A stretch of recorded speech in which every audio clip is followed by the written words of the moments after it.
What a show. Holy shit, boys and girls. How's it going? NXT Takeover Portland is in the books, and you guys have to tell me, is that one of the best or the best NXT Takeover that we've ever seen? I mean, it's really hard to name the greatest one ever because there have been so many amazing ones, but this one's up there with just one of the better just overall shows and just overall production. Everything from top to bottom here was fun, edge of your seat type of shit the entire time for the entire 3 hours. So it was like a 3-hour show, almost on the nose.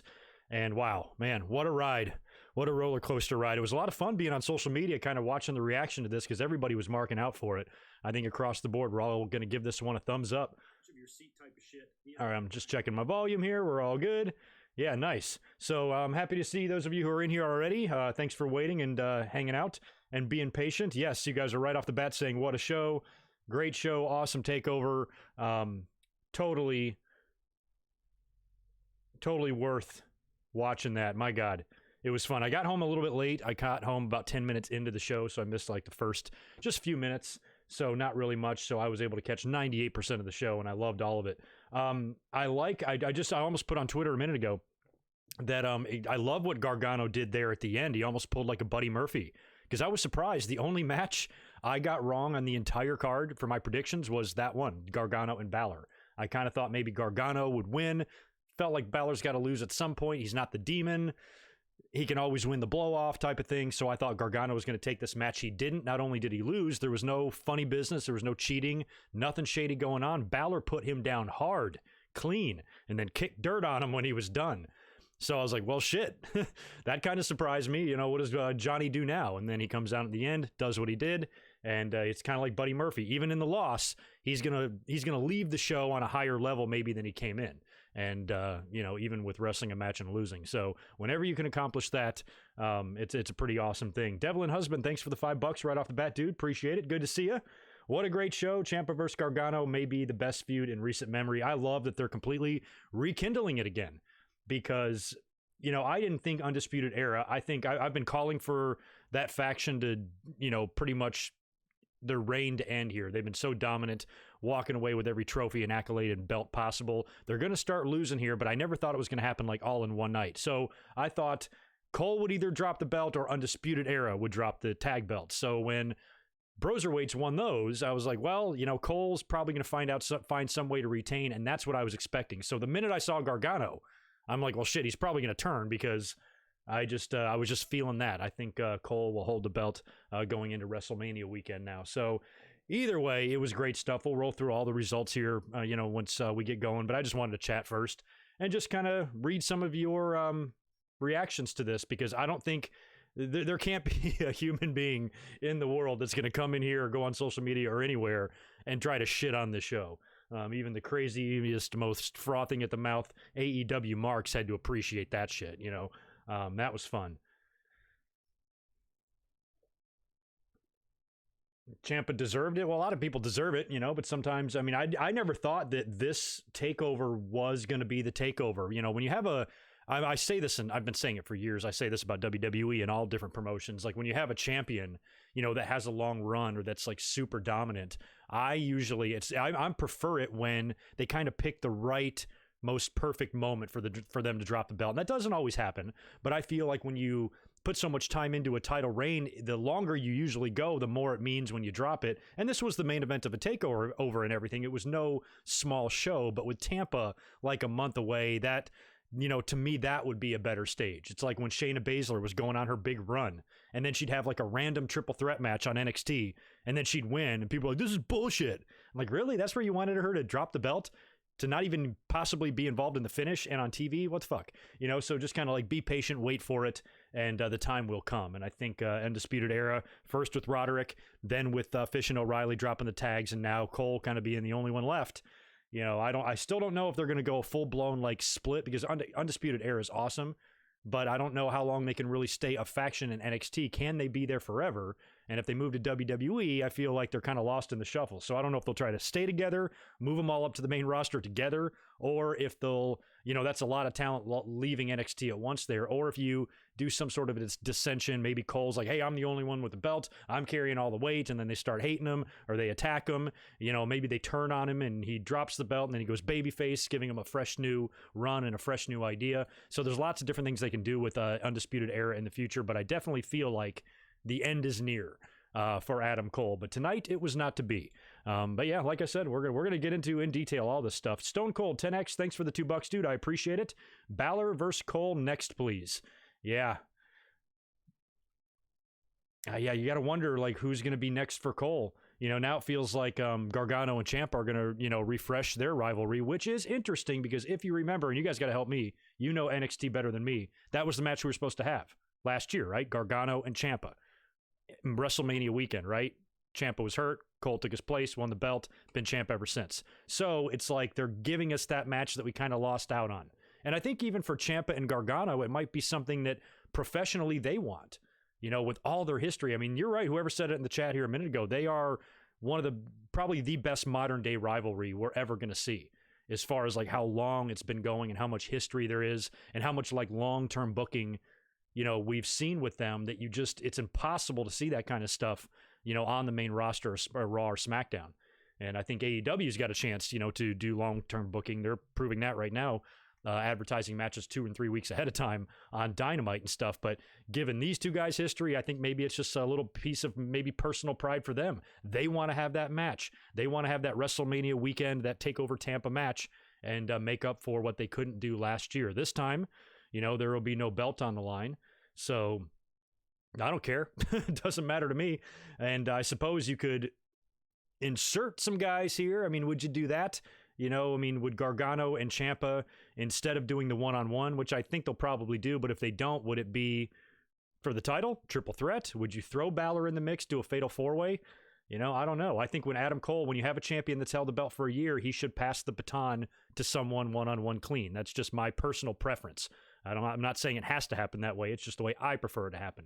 So if it's up to me, Cole has a brand new opponent, and Gargano and Ciampa do the match that we all missed out on last year. Either way, WrestleMania season is going to be fun. Chris Ludecki, thank you, man. Good to see you in here. Thanks for the $5. With this Ruthless Aggression series starting, was there ever a more successful group called up since Lesnar, Cena, Orton, and Batista? Wow, I'm not. Are you talking about the network special? Is that Ruthless Aggression network thing a series? I thought it was just like a one-night doc. It's a docu-series? I didn't even know that. Thanks for filling me in on that, Chris. No, look at those names you just mentioned there. Lesnar, Cena, Orton, and Batista. It's going to take 20 years for us to ever know the answer to that. You certainly can't answer it now because the resumes of those guys, you guys have to add it up. Anybody got a calculator and feel like doing any random research? How many world titles combined do those 4 guys have? I'm going to guess like 35, somewhere in that neighborhood between those 4 guys. So who are you going to find now that could have those type of resumes? We're not going to know that answer. You're not going to know it from 10 or 15 years down the line, when some of these guys like Seth Rollins and Kevin Owens and others retire, and then you look back at the stars they became and you compare them to those stars. I guess that's really the only way you can tell. But, there's never been, a core group of 4 just ridiculous stars like that, all in the same training class and all went on to be Hall of Famers. That's nuts, man. Probably won't be repeated again. I agree, David Rosenberg. Undisputed Era still has a lot of gas in the tank. I love them together. They can keep going for all I care. I just feel like in the pace of the business goes and what WWE does and, talent transferring and everything, I'm very nervous for Undisputed Era on the main roster. I'd rather just keep them right in NXT and have them never leave, but I'm not sure if that's realistic. We've heard of guys like Tommaso Ciampa saying, I'm not leaving. If I do, I'm retiring. But Adam Cole might have aspirations to be that next Shawn Michaels. He's Shawn Michaels' little pet project, apparently. He might want to main event WrestleMania one day, so he's going to have to go to the main roster, but he's incredibly small. And so just being on that, on the main roster, I feel like he's a guy that can get forgotten about a lot, and I don't want to see that happen to him. So I'm with you. They've got gas left in the tank. I'm just trying to think of, I'm trying to put myself in WWE's shoes and the way they think and usually do things, and that makes me think that, you know, Undisputed Era is probably getting close to running its course, but I would love to be wrong, believe me. But I feel like you've got a lot of possibility because when Adam Cole does drop the belt, you know, you can flip him. He can go babyface for a little while and have that run, you know, before he goes to the main roster. Who knows? A million different things you can do.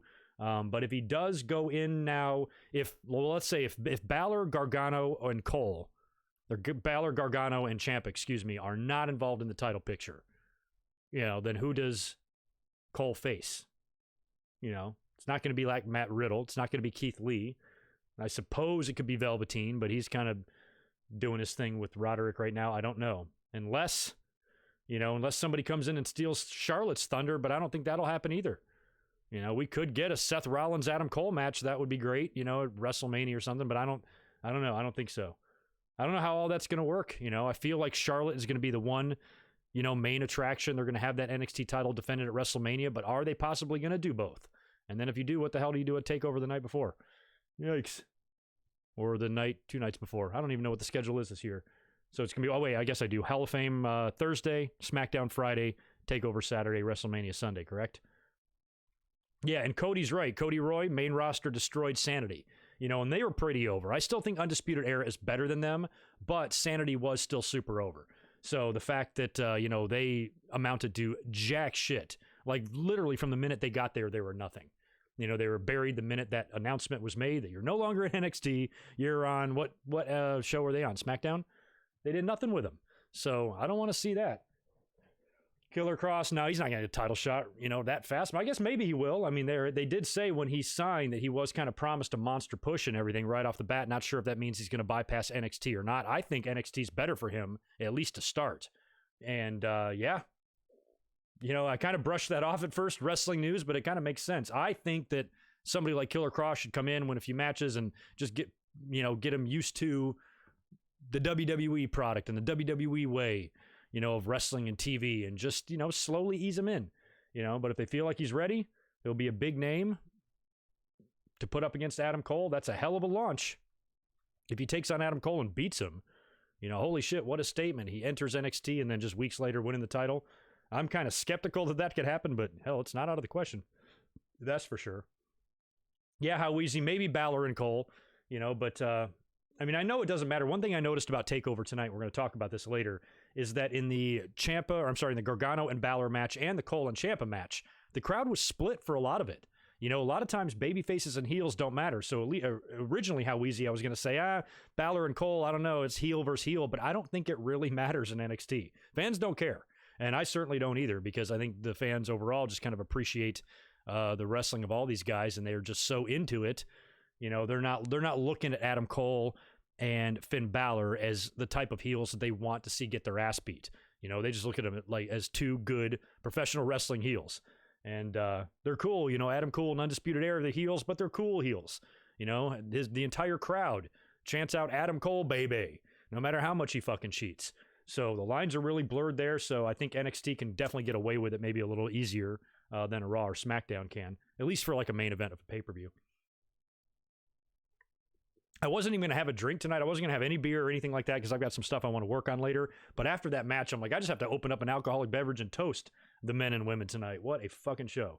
But anyway, I think that's about, you know, all for the pleasantries right now. We'll start getting into these results. As always, though, I would appreciate a thumbs up on this video. Definitely give me a like. My God, yesterday I came up here for the Winged Eagle. I had all sorts of problems.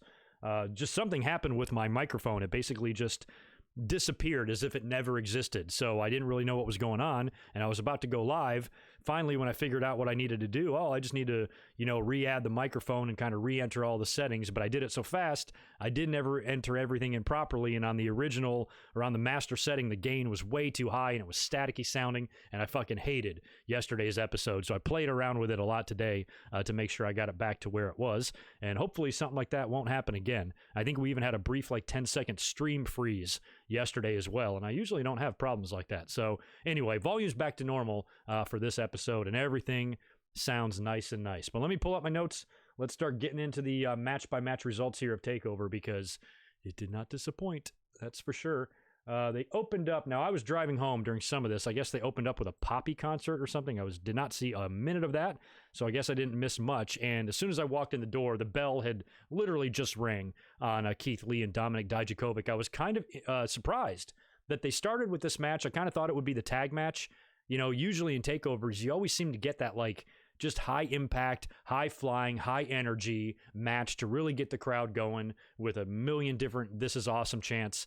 And the fact that two guys, 320 pounds and 270 pounds went out there and put on a match like Lio Rush and Angel Garza could, to really get the crowd into it was amazing. That was just an amazing Haas fight there. Just two big guys doing crazy shit to each other. They're so crazy agile and athletic too. And Dijakovic with a big top rope flip dive onto Keith Lee over by the announce tables. I'm like, Jesus, man, right off the bat, this show was off to a really good start. The cool thing about this match is I never once doubted who was going to win.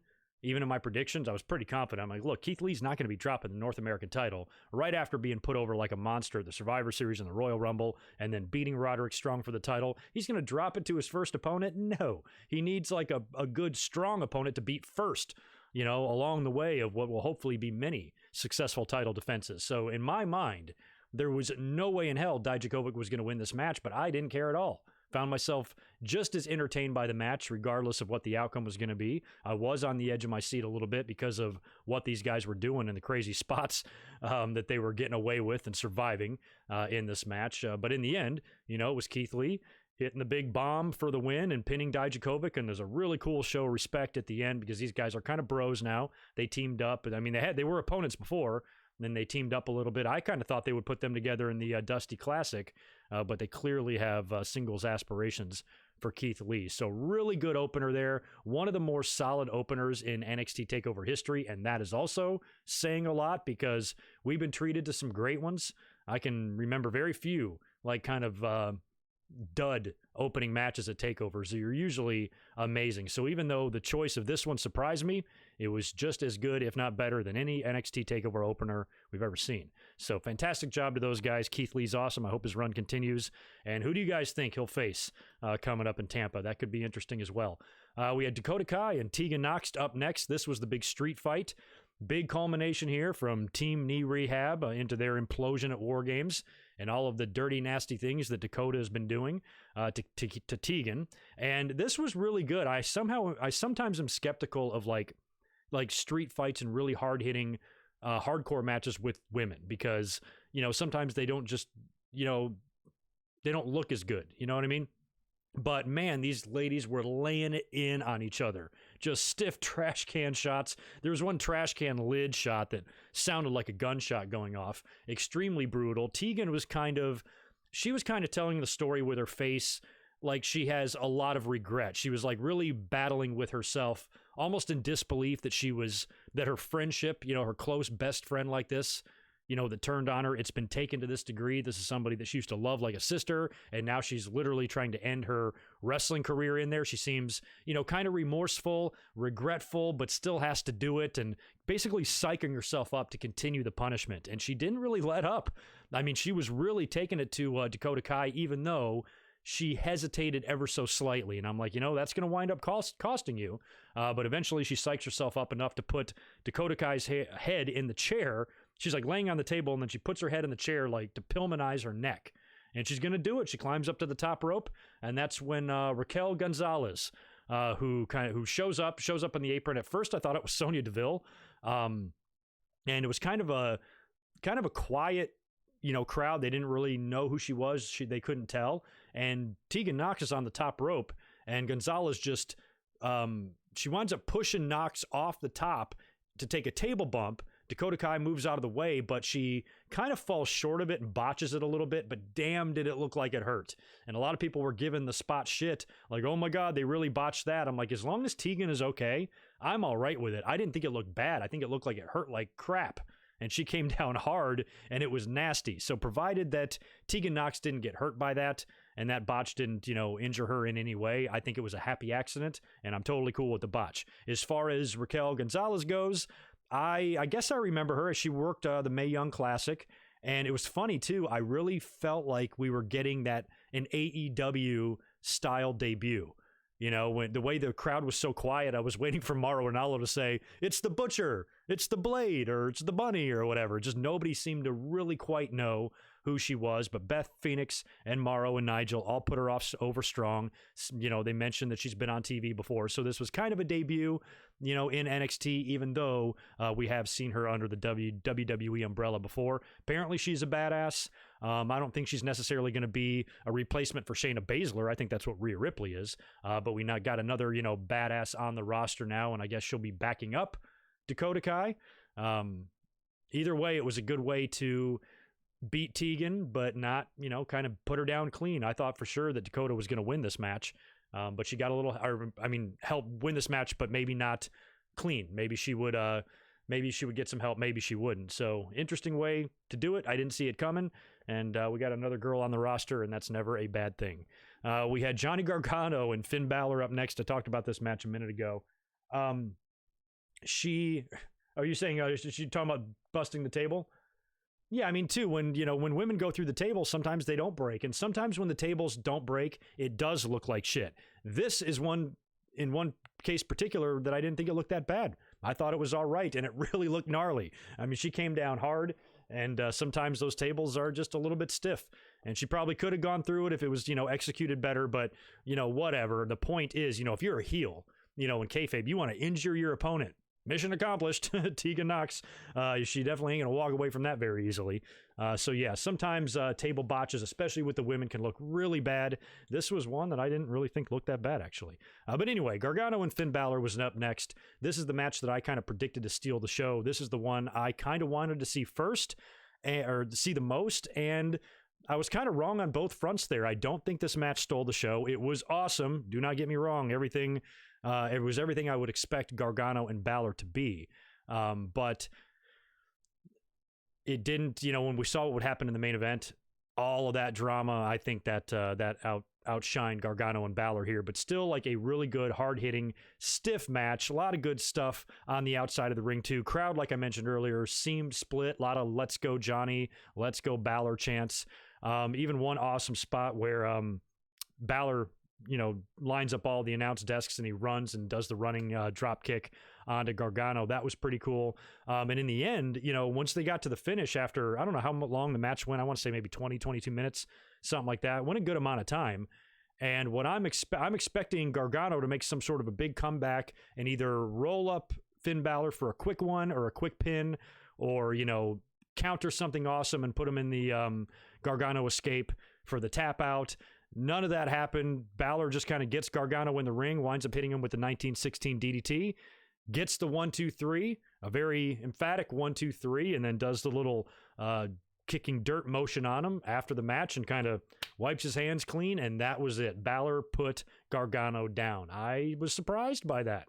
I kind of thought it was going to go in the other direction. Now, it makes perfect sense with what we would say later on with Gargano, but that finish, I kind of thought they would use this as a way to really cement Gargano as the true face or the heart and soul of NXT. And if he's able to put down Finn Balor, he has a claim to that now. So I thought that they would definitely do a return, but he would win this one. But it looks like that might be a one-off because Gargano's going to be now moving on to Ciampa. So we don't see many, one-off matches very often anywhere. Across anything, when it comes to a feud and stuff. So it looks like that's one and done. Balor's moved on, and it looks like Gargano is too. How about, I can't believe I'm about to make this statement, but I think the weakest match on the show was the next one. Rhea Ripley defending the NXT title against Bianca Belair. This was great. Bianca, like I've mentioned before in the last couple of weeks, I am falling head over heels in love with her. And she is so good, and her athleticism was on full display in this match as I expected it to be. And it was a really good outing by her, but still, we saw a lot of great things already. We know, WWE kind of jumped the gun a little bit here with the Charlotte stuff. It really looks like it's going to be Ripley and Charlotte. They planted the seed for that. So Ripley's going to walk out of TakeOver with the title. So that had the speculation with us as to what could happen. And a lot of people were thinking, because of the showing that Bianca Belair has been given lately, that maybe she could be added to this in some way and she could be a part of this title picture. I've still maintained no. I've still maintained that that's a great idea, and if they did that, I'm not complaining because I love Belair, but I feel like it's going to be Rhea and Charlotte. That's what they planted the seed for. I don't think they're going to tinker with that. I think that's the match that Triple H and Vince McMahon probably really want, and that's the match we're going to get. So Rhea had to escape tonight. So we were kind of thinking that Charlotte, I mentioned this yesterday in the predictions, that Charlotte would interfere and maybe cost one of the two the match. I think Charlotte interfering, costing Ripley the match was extremely unlikely, but technically could happen if you wanted to do a triple threat and have Bianca go into the match as champion. But I didn't see that happening. It was either going to be Rhea Ripley winning or a DQ or a non-finish or something like that, with Rhea Ripley retaining. One way or the other, she's leaving champion. So have a good little match there, and no Charlotte, no interference, nothing like that. In the end, Rhea Ripley hits the Riptide on Bianca Belair after a pretty good match for the clean win. And when she's celebrating, that's when Charlotte comes in from behind, attacks Rhea Ripley, puts her down, gets on the mic and says, as far as your challenge goes, I accept. So I like that. Charlotte was waiting. Charlotte was doing the right thing. I'm not going to spill the beans. I'm not going to show all my cards and let you know who I'm challenging for WrestleMania until I know who the hell the champion's going to be. So she waited, and the moment that it was confirmed, that who the champion will be going into WrestleMania, she answered the challenge. So I liked all of that. She even beat up Bianca Belair on the outside of the ring as she walked away and, kind of gave a little smirk back to Rhea Ripley in the ring. And even her and Finn Balor and Charlotte both, did the dirt kicking thing tonight, which is kind of funny. And the crowd chanted, "You don't go here," to Charlotte, which was just warmed my heart. Overall, good stuff. I like the match. I like that Ripley continued to roll. Bianca will have her day. And luckily, I didn't see too many people complaining. I was like, oh God, I hope people aren't like, oh, you should have put Bianca over. That wasn't going to happen. Bianca is too talented. Bianca is too amazing to not succeed. There's no way in the fucking world that she's not going to have, her day in the sun. And I mentioned that a couple of months ago, that you do maybe the Benoit thing, against Angle, and you have her lose a hard-fought battle here, but eventually when Rhea Ripley drops that belt, passes the baton, and potentially moves to the main roster, you do that with Belair. You give Belair that win, that victory, that moment, and she can get that later on this summer. But that's looking way ahead. You could have Charlotte coming back to NXT now as the champion after WrestleMania, and oh my, let's just start getting ready for that now. This reminds me a lot of Asuka and Charlotte from a couple years ago. The fans are going to insist 1,000,000% that the only outcome possible here, and the only one that makes any sense at all, is for Rhea Ripley to win. And I'm not saying I would be upset with that. I would love it if Rhea went into WrestleMania and put Charlotte down clean, because I've been a Ripley fan for a while now. She's super impressive, but I'm certainly not going that far with it. They put Charlotte over. They put Charlotte over. I wouldn't exactly hate the idea of her being NXT champion again either. That would be kind of cool. That'd be a nice little throwback. I don't think it'll last forever, especially if you do another match. That was my argument with Asuka and Charlotte. I was like, all right, calm down, everybody. WWE can just do a rematch, maybe in the summer, and then Asuka wins, gets her win back. No big deal. And then the streak's gone. You don't have to worry about that anymore. And, everybody wins. But WWE didn't do that. Had they done that, everything would have been fine.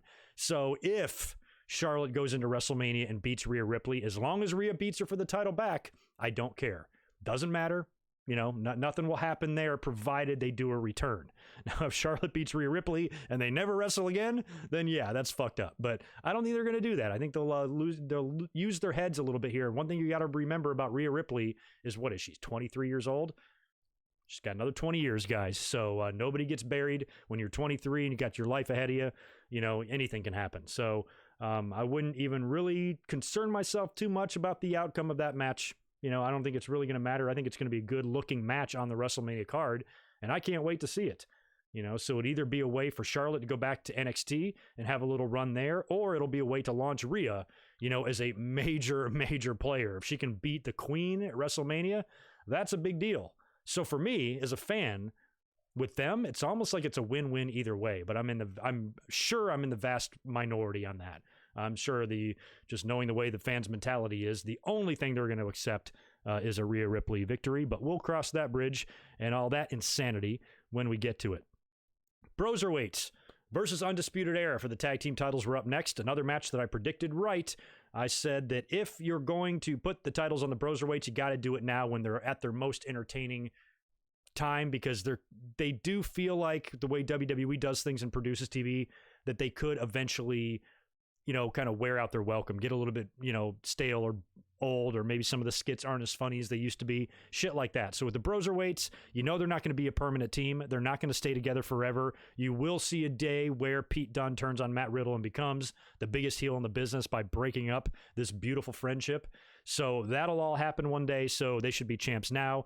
Have this run now and have it run its course. So I wasn't surprised that they picked up the win here, but what was funny is they came out before the match, came out to the aisleway. Were they in the golf cart? I can't remember. I think they were. But they actually printed the shirts of how much fish could Bobby Fish fry if Bobby Fish could fry fish. They're both wearing them. So my question is this. Oh, and Matt Riddle goes on to say that about 5 times in a row, and the fans chant along. If they're selling those shirts, who gets the royalties from those? Matt Riddle or Bobby Fish? I think Pete Dunne doesn't get anything. Well, maybe he does if it's a Broserweight shirt. But do they split those royalties between all 3? How bad would it suck to be Bobby Fish, to have your name on a shirt, but you don't get any royalties from it? That's interesting. Anyway, that made me wonder. The match was what I thought they were going to open up the show with. I thought this is what we would see first tonight, and because I knew it was going to be awesome, and it was great shit. Miscues by both teams a little bit. I thought they were teasing dissension between both at one point, but just crazy tag team action from top to bottom. And the Broserweights, pick up the win in the end. The celebration was awesome.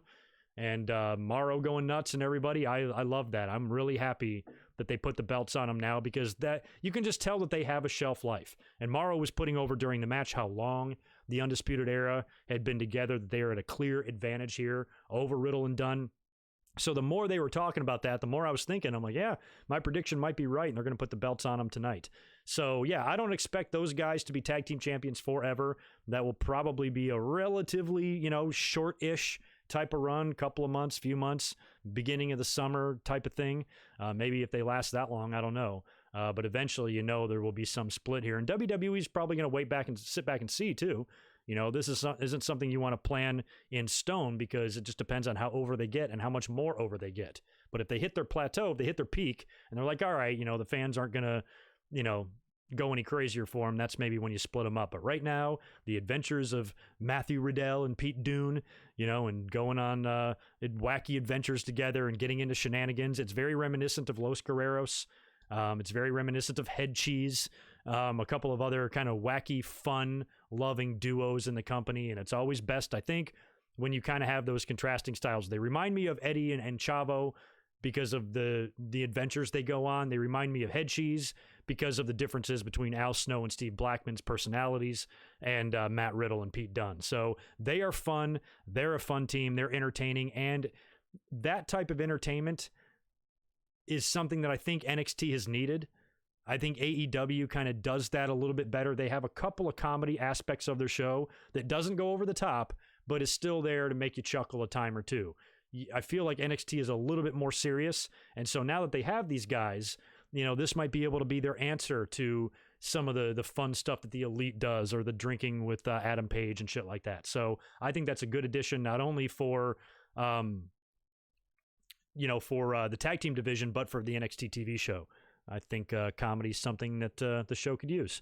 So anyway, congrats to the Broserweights. They're probably out partying right now. And that leaves us with the main event, which I'll talk about in a second. Let me go back over here to the chat and see if I got to catch up on any super chats. I know there's at least one. Where'd I miss that one from? Reese Jones, good to see you, man. Another awesome patron. Good to see you in here again, as always. Thanks for the $5, dude. Lesnar, oh, thank you. Okay. Oh, I was off. I said 35. I was off. So Lesnar 8 titles, Cena 16, Orton 13, Batista 6, 43 world titles. So I undershot that. I thought those 4 guys had somewhere in the mid-30s, but all right. 43 world titles. Thank you for doing that research for us, Reese Jones. That's a lot. Spaz Phoenix, good to see you in here, man. What's up? Go over and sub to Spaz Phoenix's YouTube channel. Thanks for the $10, man. Appreciate it. Don't always catch you live, but you're still killing it. Takeover tonight was great. Yeah, it was. Gargano's demon ring gear was a nice Easter egg for the turn later on. Oh, yeah, I didn't even notice that. I have a podcast, Worker of Great Mics. Yes, go check out his podcast for sure. I didn't even notice his tights. Yeah. Little foreshadowing there. I wonder if anybody saw the turn coming. I didn't.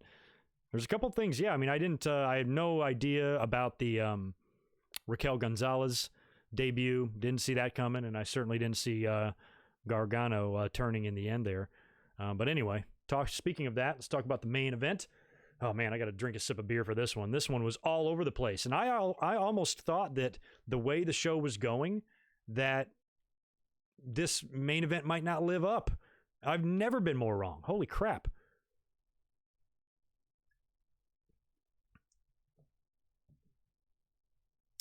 NXT Takeover, Power Core. NXT Takeover is on 420. I didn't even know that. It is? No, it's not. Maybe it is. I don't know. Oh, man. But anyway, let's talk about this main event. Adam Cole defending the NXT title against Tommaso Ciampa. So this was a fun build. It's been great. There's been a lot of backstage stuff with Undisputed Era looking for Ciampa. Ciampa looking for Undisputed Era. A lot of people have been getting in the middle and getting attacked through this. And there's been a lot of bad feelings because Ciampa lost his baby and he wants it back and the whole deal.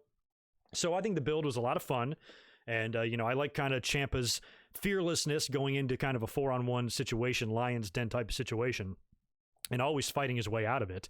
And this match, the crowd, like I said earlier, it felt like it was split again. There was a lot of supporters for Adam Cole and a lot of supporters for Tommaso Ciampa. It was one of these matches that I just thought was going to be great no matter what. So I'm kind of like with the fans on this. I'm like, yeah, I'm kind of a fan of both dudes here. And regardless of who walks out of tonight with the title, you're not going to hear any complaining out of me. There was just no way. I predicted Adam Cole to win, but I also thought you could maybe do a return down the line. Doesn't look like that will be the case. But anyway, like I said, fucking great match. I don't even know where to begin here. Typical spots, typical crazy near falls, lots of stiff knees, elbows, and fists. Crazy table bumps. A couple in particular. The one that I think we're all talking about was when, I don't think it was a power bomb. It's kind of like an Alabama slam, but it's reversed. I don't know what the fuck it is. But anyway, Cole threw Ciampa basically neck first onto the edge of the table. So basically the apron of the table connected directly with the spinal cord area of the neck. Not here or here so much, but right here is where it nailed poor Tommaso, and he went down hard. And the crowd just went, ugh, and Twitter collectively shit their pants. And I'm sure Tommaso Ciampa's surgeons were doing the same thing. Adam Cole took a pretty gnar power bomb on the table too, and it didn't break, and he bounced right off of it. My favorite is when the announcers, every time the wrestlers come outside the ring and start messing around with the announce table, the announcers act like surprised, like they've never seen it before. Morrow was like, oh my God, what is he doing? I'm like, what the fuck do you mean? We see this in every match. He's coming around. He's going to use the table as a weapon like they do in every match. Why are you surprised, Morrow? I always got a kick out of that.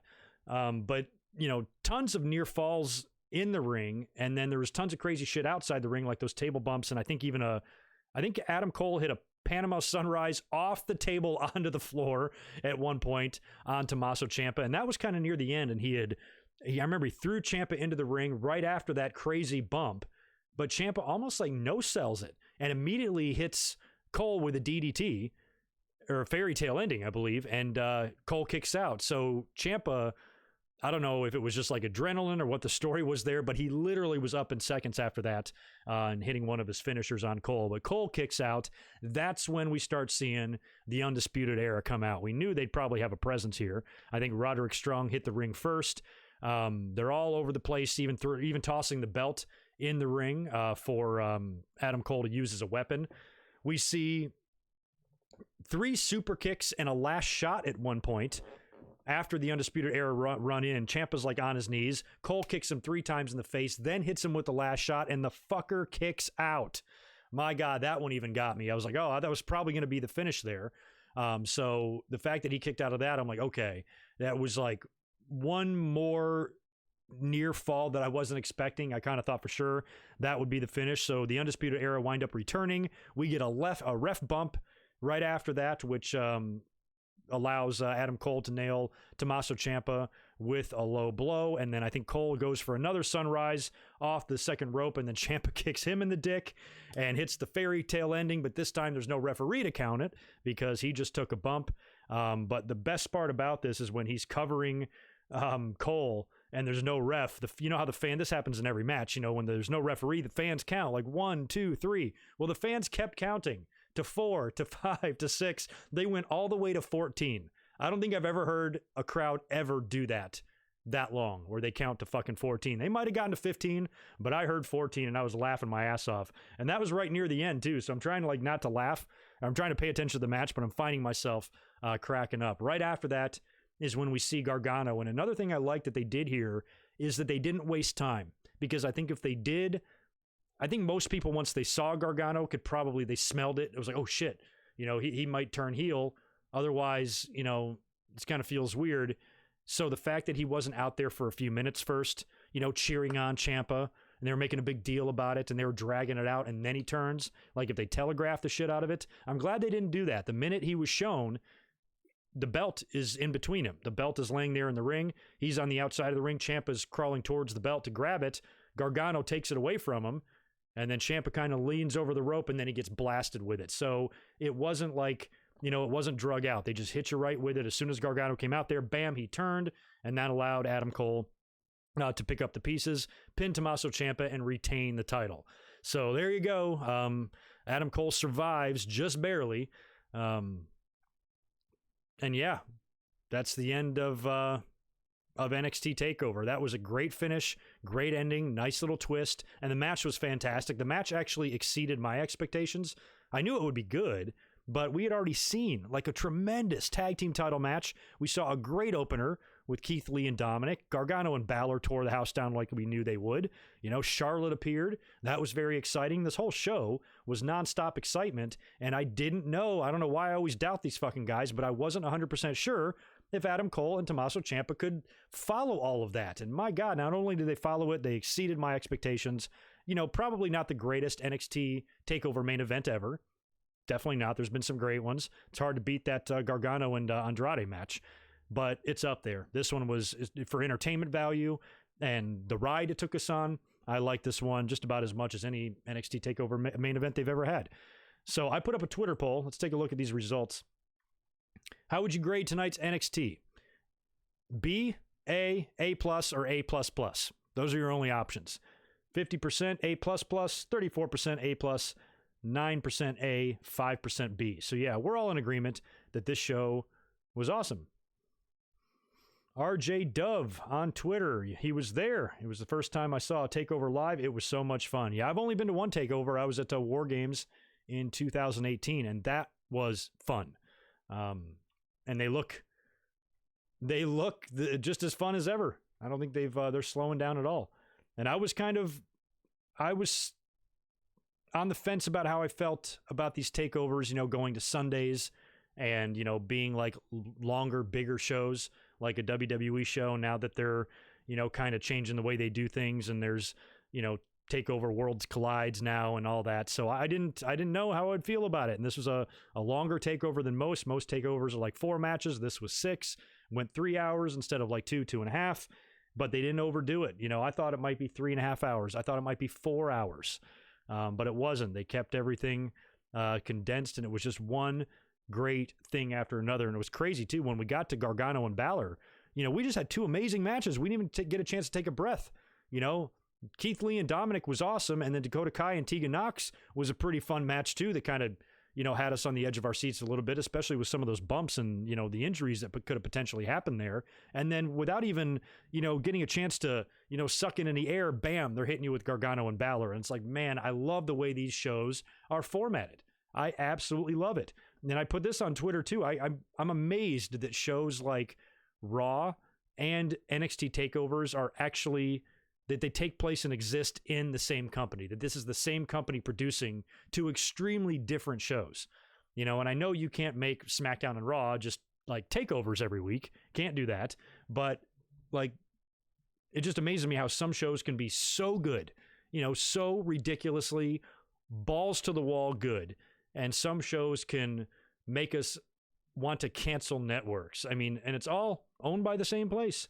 Like, why can't you just take a little bit of this and put it over there and, shit like that? I just don't think they know how to do it. I don't think they have the formula. I don't know. Every time they take these great wrestlers, NXT tears the house down every time they do a takeover, and then they move them up to the main roster and they're just gone. They're just dead and forgotten. So NXT is a whole different animal, man. And when you see shows like this, it kind of does amaze me a little bit. I'm a big AEW fan. I want them to succeed more than anyone, but it does amaze me that they do win pretty handily in the ratings, because it is really hard to top these level of matches. And even though AEW's got some great wrestlers, I don't know, I think the roster is stronger over on NXT. I'm sorry to tell you. So I almost think like they should do better in the ratings than they do with some of the talent that they have there. And I think WrestleMania season will be a lot different. I don't know if Charlotte's going to be necessarily a game changer. She was on NXT a couple weeks ago and it didn't do anything for the ratings. So I don't know if WWE is going to leave it a Charlotte and Charlotte deal only, or if we're going to see other main roster members show up in NXT. What do y'all think? Can't believe people were saying it was overbooked. What was overbooked, the show or the match? You know, sometimes takeover matches, I mean, there are, you know, some matches can be overbooked sometimes, but I didn't think really any matches tonight were. The Undisputed Era, or the Ciampa and Cole match wasn't. You had Undisputed Era coming out there. That's not like odd. You know, an overbooked match is something, you know, it's like one of those 8-man tags that you see in AEW. Those are a great example, I think, of like overbooked matches where there's just so much shit going on and there's like 2 or 3 different type of interferences and 3 different stories being told that's impossible to keep up with. That's like my definition of being overbooked. You know, multiple kickouts and stuff, that's the norm now. You know, false finishes, near falls, stuff like that is something we just see all over the place, and I don't think it was overdone tonight at all. I think the Cole and Ciampa match had, you know, I didn't think it went in too many crazy directions. You expected Undisputed Era to be out there, right? They're with Adam Cole. It's not a surprise to see them. Gargano showing up was kind of like, it kind of took you back for a minute, but really makes a ton of sense. He's got a lot of history with Ciampa. They've even kind of rekindled their friendship. It would make sense that he might come out there to help him out. And then he does the turn, which also makes sense because of the long rivalry between those two. There's nothing about that main event match that I would consider to be overbooked. I think that's a term that a wrestling fan heard and likes to overuse and doesn't know the meaning of. See that a lot, especially with that go away heat term that everybody loves to say so much. You know who has go away heat? The fucking judges of the slam dunk contest. By the way, it's All-Star game going on right now. Who's winning that? I didn't see anything. I was just kind of seeing it on social media. Apparently Dr. Dre did some really nice tribute to Kobe to open that. Holy shit. Team LeBron 138. Team Giannis 144 with a full quarter left. 12 minutes left in the fourth quarter. Holy crap. I forgot that they do that. Now they name the team after the top vote getter. Is that what they do? It's kind of strange. Somebody said that they're renaming the All-Star MVP, the Kobe MVP. I saw Kobe Center, you know, in the font of the Staples Center. I don't know if they're really going to rename the Staples Center Kobe Center, but they might. All right. I guess it really doesn't matter who wins that. That's right. So they're not even doing, I don't even like that. I prefer East versus West. So what this means, if it's teams like that, that means there can be East and West guys on the same team. I hate that. No way. I want the old days. Bring back the 90s. One of my favorite All-Star games. I have it on tape. I still have my original recording of it. It was the All-Star game, I think in 92. It was right after Magic Johnson announced his HIV diagnosis, and he had to retire from basketball, but he came in to play the All-Star game. And it was kind of a really nice like tribute to him. And I remember at one point, him and Isaiah, you know, the entire, everybody, all the players just backed off and let them have like their little one-on-one, you know, moment, against each other. I thought that was kind of cool. So that was one of my favorite All-Star games that I remember. But I used to love them back in the 80s and the early 90s, all the way up until maybe the early 90s, and they started doing the celebrity games and stuff. I love that. Probably all the way up until like maybe Kobe's rookie year, and that's when I started paying a little bit less attention. So it's probably been about 20 years since I gave a shit about the All-Star game, but as a kid, I used to love it. It was so much fun to watch because I've always been a big basketball fan, and I'm still a bit traumatized by the Kobe Bryant thing. I ain't gonna lie. Like I was really a fan of him, and it's really still surreal. I still can't believe that happened. I just cannot believe that fucking happened. It's just a blow. It's a blow to the game of basketball. We deal with that enough as wrestling fans.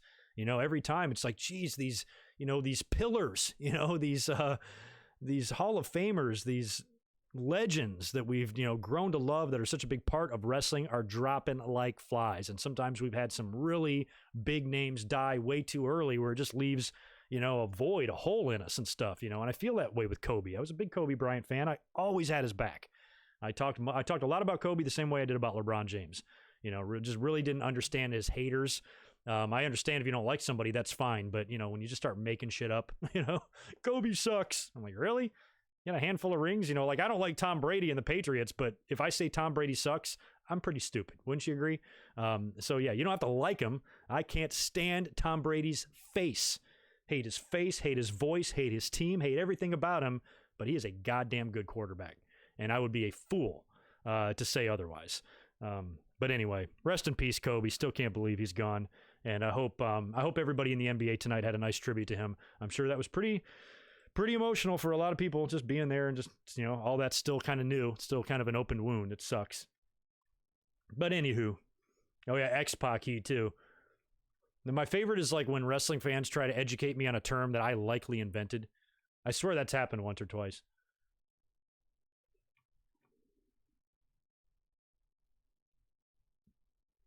Yeah, with Velveteen Dream coming back, I kind of thought he might be a guy that could bypass the NXT title because he's just so over the top. He's so flamboyant. There's so much to him going on that he could go. He's like an Elias. Not the same way, but he's like that type of character where I feel like WWE might want to fast track him to the main roster because he's not a guy that really needs a belt that much, but he deserves one. Worked his ass off. His matches are awesome. I'd love to see him as champion, and he'd be a really interesting champion. So, they might do the thing, because he is, Undisputed Era, put him on the shelf. He's starting this feud now with Roderick Strong. Maybe they do the type of thing like they did with the Boss Man years ago when he wanted to go through the entire Heenan family until he got to the prize, which I think was Mr. Perfect at that time. So maybe Velveteen Dream beats every Undisputed Era member, along the way. Maybe he beats Roderick Strong. Then maybe he beats Fish and O'Reilly in a fucking handicap match or something, earning himself a spot or a chance at the title in Tampa against Adam Cole. You could see that. You could definitely see that. But I don't know. If Adam Cole's going to, drop the belt to somebody. Is Velveteen even who I would want? I guess so. I'm certainly not going to complain. I love Velveteen. Yeah, probably will be him. Yeah, the show was well paced, but it was fast paced. Like it was really like just boom, boom, boom. I like that. I don't like a lot of filler, but maybe sometimes you need a little filler. And I guess they did because you still have promo packages in between and advertisements and stuff and backstage shit or announcer shit. So it wasn't that bad, but it was it's more condensed. That's what I like it. It's more like concentrated. It's like you're drinking an energy shot, where WWE, everything is so drawn out and you have to have, just a million fucking replays and video packages and commercials and they have to promote Mountain Dew and do all the other crap that they do just exhaustingly. You don't really see that on takeovers. It keeps your attention and you barely have a chance to even go pee or get a snack because something else awesome is happening, right away. And all that stuff that happened, all those matches that we talked about, all those twists and turns and great matches and near falls and pins and titles changing hands and titles being retained, all of that took place inside of a span of 3 hours, inside of a span of a typical or a weekly Monday Night Raw. And it was just 3 hours of pure entertainment. Sure wish we could say that on Monday nights. 3 hours of pure entertainment. We're lucky if we get 3 minutes of pure entertainment out of that garbage. And here tonight, was just fantastic from top to bottom. So well done, Triple H and all the boys and girls involved in NXT. Put together an awesome show tonight, as always. They never disappoint. When do we ever come up here and be like, it was a so-so takeover? Never. Even when we do. And what was cool about this show, too, is the 2 matches that I thought going in were going to be the weakest was Keith Lee and Dominik Dijakovic and Dakota Kai and Tegan Nox. Those are the 2 matches I thought would be the weakest. I didn't think they would be bad. I just thought of all the matches on the show, they'd be like the least good, but still pretty good. But they opened up the show, both of them, and just tore the house down. Both matches were a lot better than I expected them to be. So Lee and Dijakovic, Dakota and Tegan, and the main event exceeded my expectations. Broserweights and Undisputed Era met my expectations. Rhea Ripley and Bianca and Balor and Gargano maybe just were a notch below my expectations. But overall, that averages out to a pretty damn good grade for this takeover. Mwah. Fabulous night of wrestling. Oh, I'm so happy. Anyway, what's on the books for tomorrow? Should we look at this together? Let's look at Monday Night Raw tomorrow night. The plan is for me to be up here. I kind of have some stuff going on tomorrow, but I should be home in time to see the show. If not, I may just miss a little bit of it, but I'll be up here to talk about it when it's off the air. Let's see. We know we've got Matt Hardy taking on Randy Orton.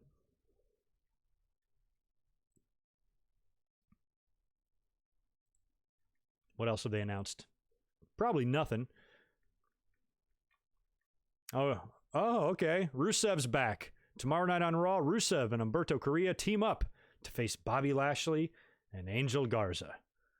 Man, you think they might write Rusev off TV too if he's just randomly coming back here out of nowhere? So we've got that match. So Seth Rollins is going to hold a sermon tomorrow. Great. Matt Hardy versus Randy Orton, no holds barred match set for tomorrow. And like I said, Rusev and Humberto taking on Lashley and Garza. All right. So that's what we're looking at tomorrow night. We'll see. It's certainly going to be as good as this takeover, that's for sure. So yeah, I'll keep you posted on social media about tomorrow. If anything changes with my schedule, we might do a stream a little bit later than I normally do or something like that. Just stay tuned because I'm not 100% sure of all of my incidents that I have to go to do tomorrow. Got some good stuff on Twitter. What a show. Crowd was fantastic. There was a fan that was kicked out 2 rows behind me. Oh, this is from Amato Gonzalez. He was at the show. What's going on, man? He's checking in on Twitter. Crowd was there was a fan that was kicked out 2 rows behind me during the tag match, but the whole night was great. I wonder what he did. Kicked out of a takeover. Better than sex. It was an awesome show and everything, don't get me wrong, but let's not be crazy.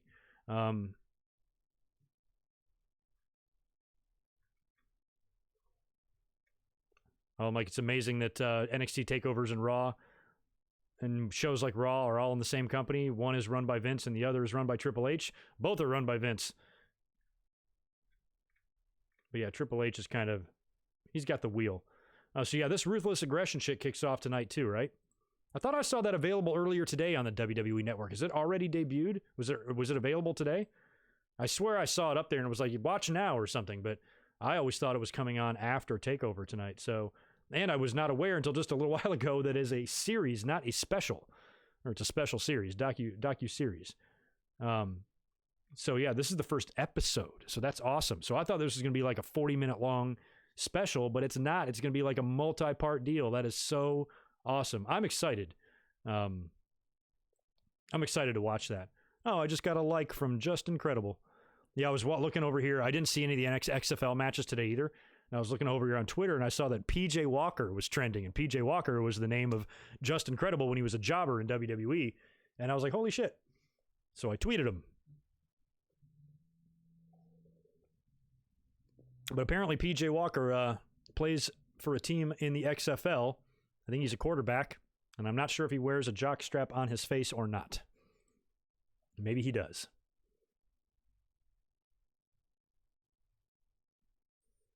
Yeah, okay, so from what I said earlier, I was sort of brushing off Adam Cole and Finn Balor, but that's probably going to be your match. Saw that a couple of times here on Twitter. And like I said earlier, with the NXT crowd, they don't seem to care if it's like heel versus heel. I was resistant to it. I'm like, is that the match you're going to do? But we just saw that tonight. I mentioned how the crowd seemed split in the Gargano and Balor match and the Cole and Ciampa match. So I don't think the fans are going to care that Balor and Cole are wrestling for the title. And with Balor being on the roll that he's on, I'd like to see him win the belt back. I would love to see Finn Balor win the NXT title again. So yeah, my mind in the course of one live stream has been changed. I'm no longer against that match. I'm for it, and I want to see Finn Balor win the title. I'm glad he's back. I'm glad he's thriving in NXT. He's undefeated. He's had some good feuds, good programs, good matches so far, and now hopefully the title will be in his future. That will be interesting if we come out of WrestleMania and Finn Balor and Charlotte are your NXT men and women's champions.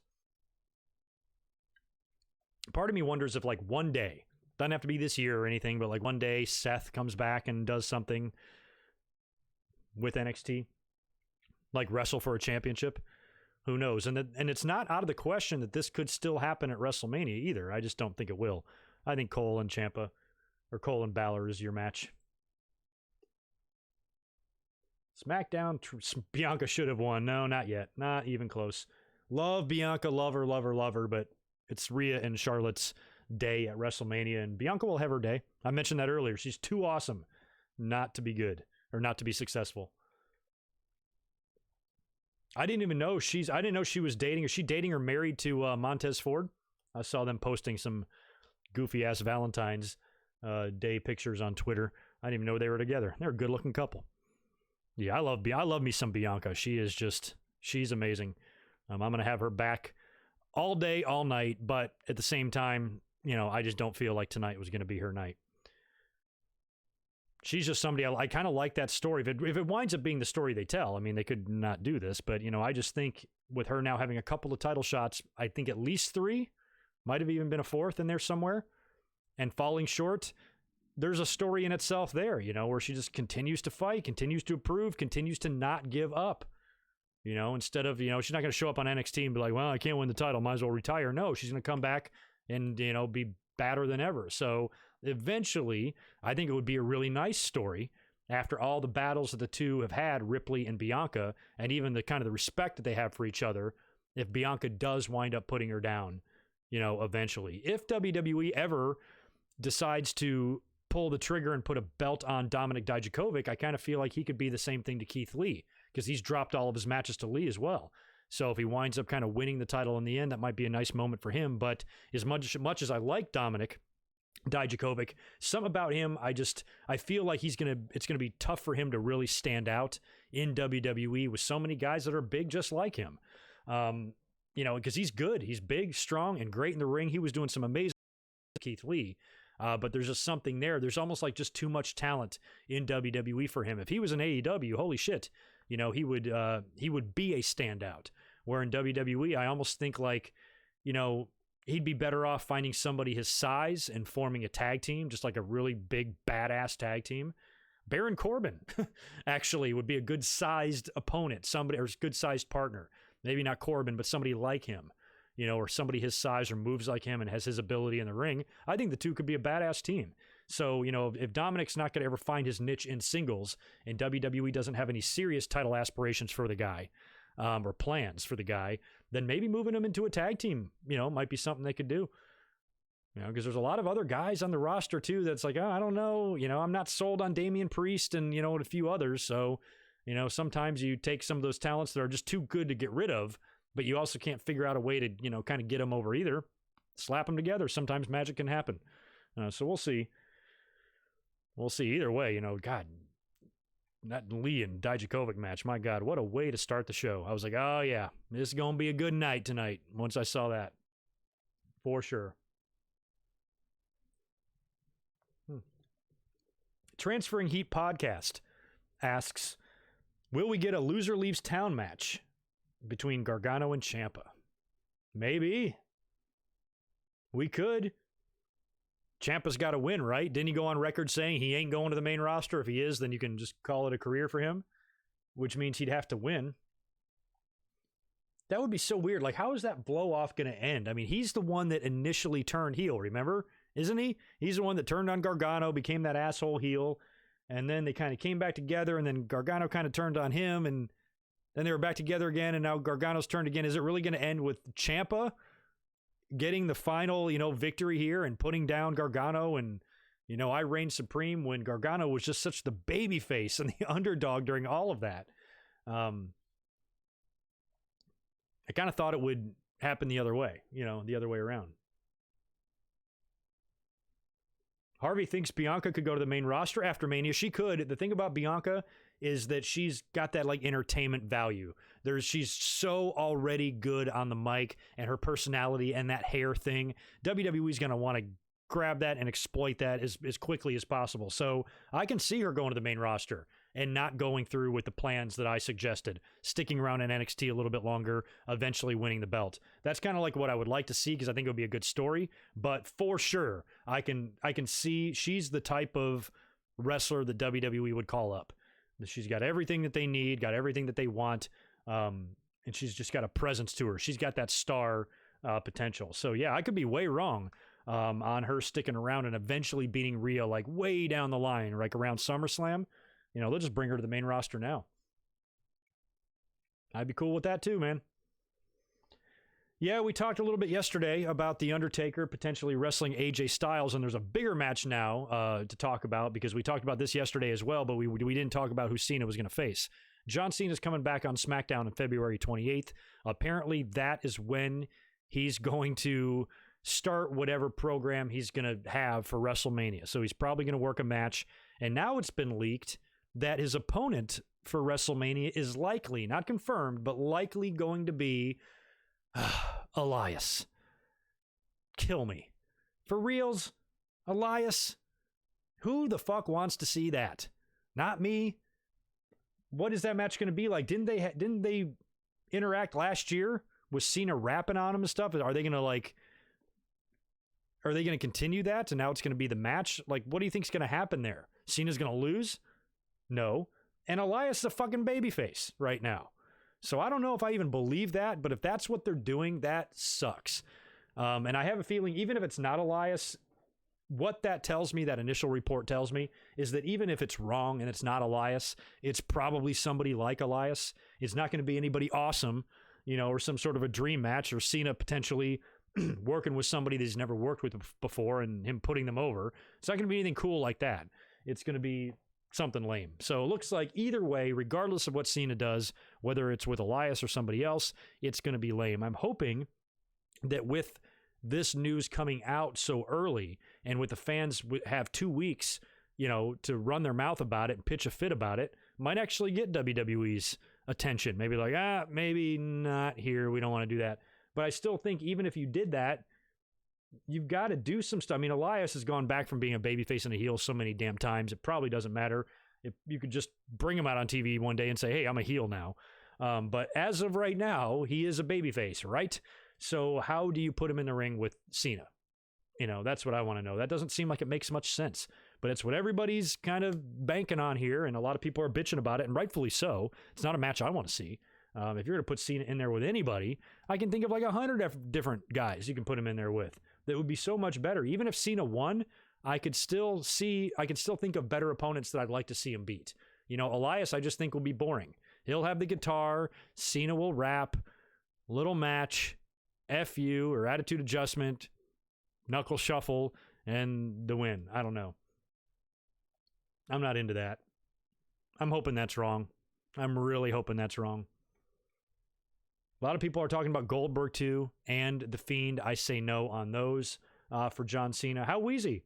Thanks for the $5, man. Appreciate it. Are you ever going to go back going live for the whole Raw show weekly? Yeah, I'm going to start that, but I was going to wait until like WrestleMania season, which is kind of right now, but we still have, we had Takeover tonight. We got Revolution coming up. So maybe like March, I'm going to bring those back and start doing most of the Mania Raw builds. I'll bring those back and we'll have some fun on Mondays. I just got really burnt out doing those. And on top of that, I think it was at the end of the summer or something like that. Something changed with YouTube again. I mean, look at my audience in here right now. 132 people, 3 months ago, this would have been 300 people, 400 people. So I don't know what the fuck is going on.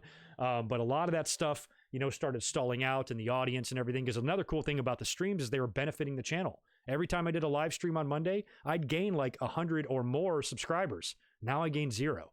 So it kind of was like, what? Something is just, there's like a switch that just got turned off algorithm-wise.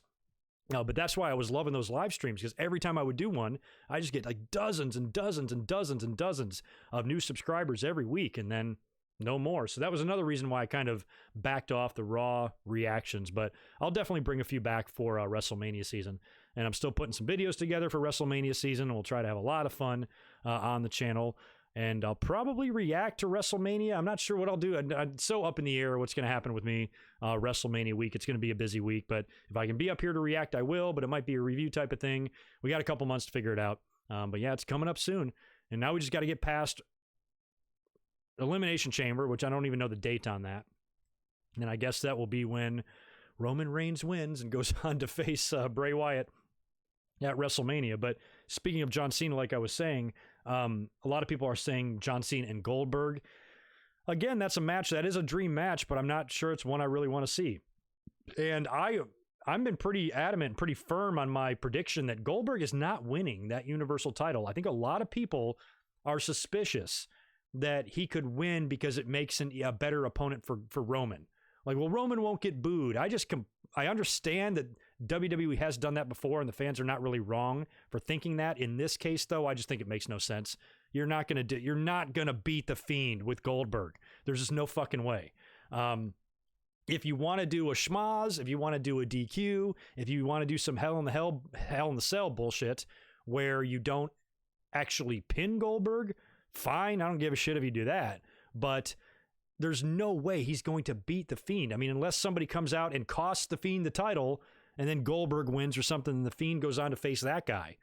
But there's just no. I just think the Fiend is going to be your champion going into WrestleMania. And I pitched yesterday the idea of Bray Wyatt going beyond WrestleMania because you got a lot happening at WrestleMania. There are going to be titles changing hands. And a couple of years ago when they had both titles change, or they had the WWE title on the undercard with Randy Orton and Bray Wyatt. Randy Orton won the title. The build and everything they did was pretty fun, but the match fell completely fucking flat.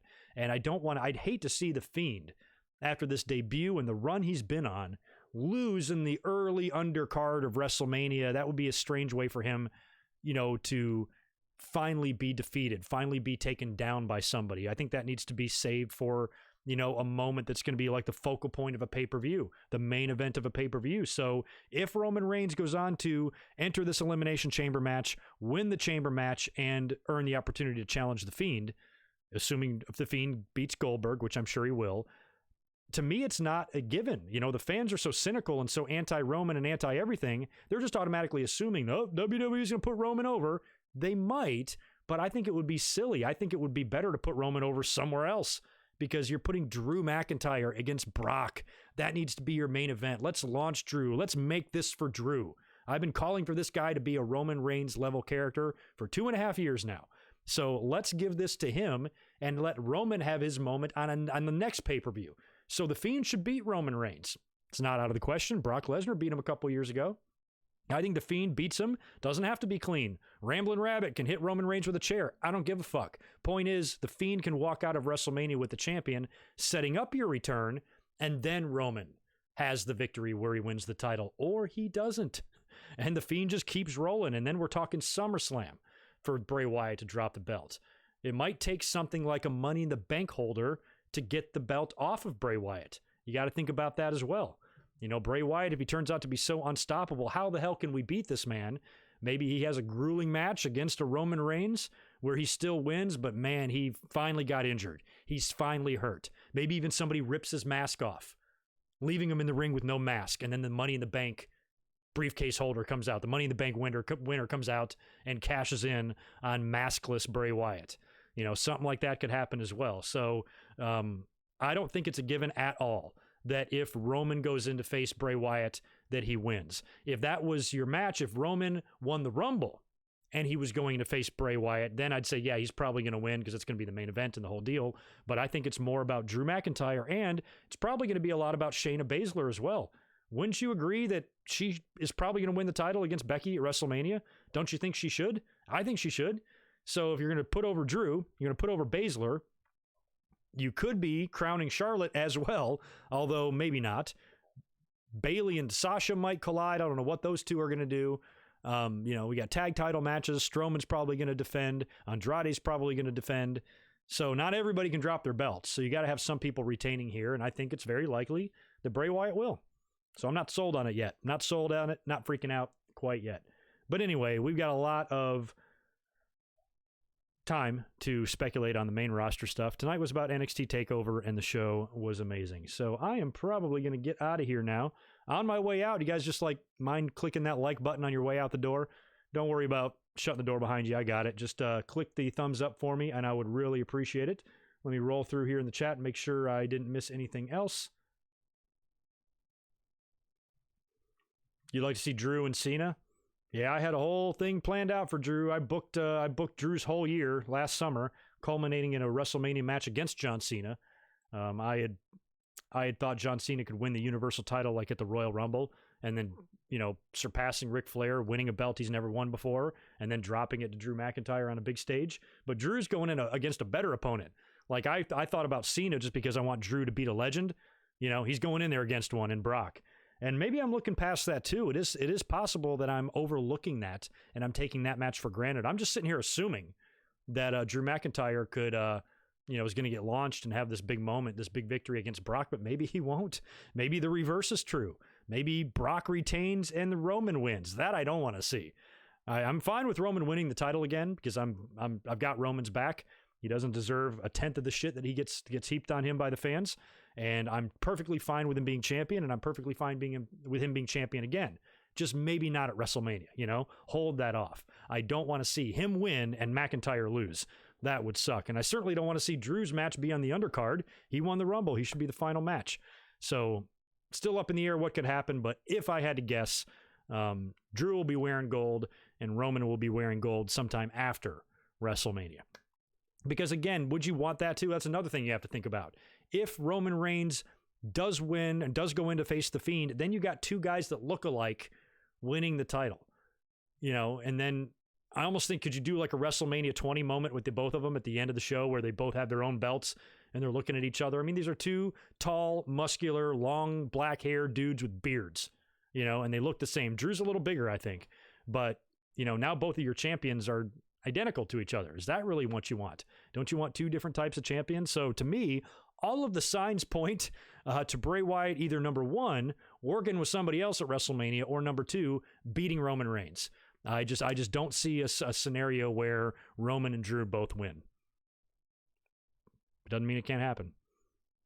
Anyway, all right, Mr. E, Michael, Reese, where's my title? Stone Cold Andrew, everybody else. Oh, March 8th. Thank you, Andrew Linnell, for that date. That's the date of the Elimination Chamber. That's coming up, March 8th.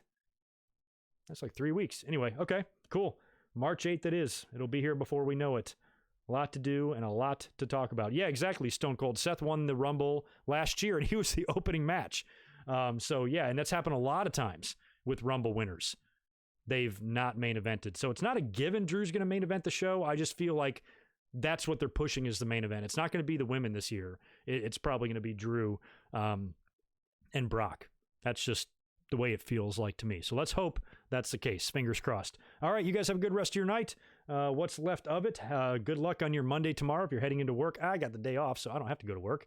But I'll catch you guys late tomorrow night, either immediately following Raw or maybe like an hour after Raw goes off the air. One or the other. Look for me tomorrow night on YouTube, and I'll catch you guys then. Have a good night. See you tomorrow. Peace.